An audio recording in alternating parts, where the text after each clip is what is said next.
Good morning, Midland Online Academy students, or any of my students in a face to face class who happen to be working from home because you're sick, because you're quarantined, because you took a day off, whatever. If you're not in my classroom today, here's what we're doing. So today is Thursday, January 7th of 2021. Interesting day in American history. At 4 a.m. this morning, the Congress of the United States certified the results of November's election. So, in 2 weeks, the term of our 45th president, Donald J. Trump, will come to an end, and our 46th president, Joseph R. Biden, will be inaugurated. So, a little turning point in the American calendar. But for you and I, we're not focused on those elections. We're still focused in the 1820s. So, yesterday we did the election of 1824. Here's what we're doing today. I can explain how voting rights changed during the age of Jackson by completing a Google form over a reading and completing page 2 of my digital interactive notebook. And I need to edit this because it's a little bit sloppy. By the time you log in and see it, it'll be different and this video will be there. Okay, so here's what we're doing today. If I click on the classwork team tab, start with this first assignment that says the expansion of the vote, and you will click on the Google form, which looks like this. And again, most of you know what this is, but those of you that are new to my class, I want your name. If you're in the regular MOA, you click here. If you're EAS or GT, pre-AP or GT, you click here. If you're at home in one of my face-to-face classes, your form will be different and you'll just click your class period. Then you'll use this essay, read through it, use it to answer the questions. Okay, so that's step 1 of today's lesson.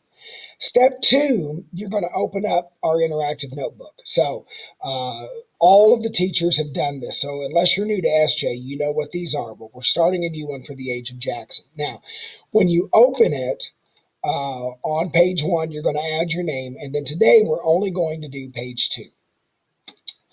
And what we want to think about is what all this stuff about the common man means. And what does it mean for Jackson to be a champion for the common man? Well, when you go to this, by the way, notice this link. I've created a slideshow to guide you through this. So when we go to the second slide here, what we see is this is about getting voting rights for poor white men. That's who we mean by the common man.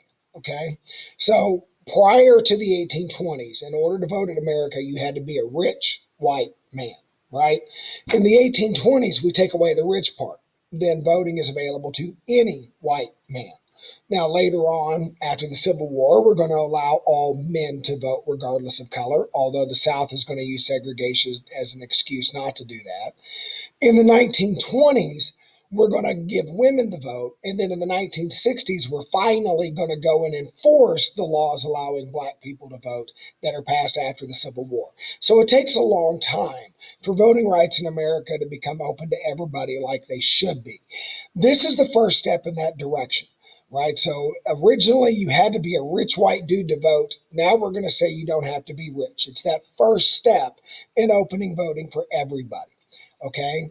So when you look at this interactive notebook, when we talk about the common man right here, I want a picture of who are the common men. So you need a picture of a poor white dude because that's who we're talking about. And why would they support Andrew Jackson? Well, one of the obvious answers is he's going to give them the right to vote. But let's think about some other things. A lot of these poor white dudes lived in the South and in the West. They were farmers. They want more farmland. They want to make sure that there's less government regulation. They want a small government so the government doesn't regulate their life and that sort of thing. So they're going to support Andrew Jackson because he gives them the right to vote. But over here, why he's seen as a champion for the common man, he's going to push for cheap farmland. He's going to push for a smaller government that stays out of their way. These are the things they're going to find appealing. That's all you got to do on page 2. That's really it. You do not have to do any of these other pages today. You're going to do them. This is due a week from tomorrow. You've got 8 days to finish this. If you want to work ahead, the slides pretty well go page by page. So the next slide is about the spoil system. Page 3 is about the spoil system, and at the bottom it's Andrew Jackson versus the National Bank. Page 4 is on that. Slide 5 is about tariffs and the nullification crisis. You've got a page on that. And then finally, the last page of the notebook is about the Trail of Tears and the forced removal of Native Americans. And we've got a slide on that. So you only have to do page 2 of the digital interactive notebook today. But if you'd like to work ahead to save yourself trouble later, you've got the materials to do that. That's it, guys. If you have any questions, please email me and I will get back to you as soon as I can. Otherwise, you'll have a fresh video tomorrow for tomorrow's instructions. Oh, and don't forget your Achieve 3000 articles due tomorrow, too. Don't forget, because I am going to take it for a grade. Bye, guys.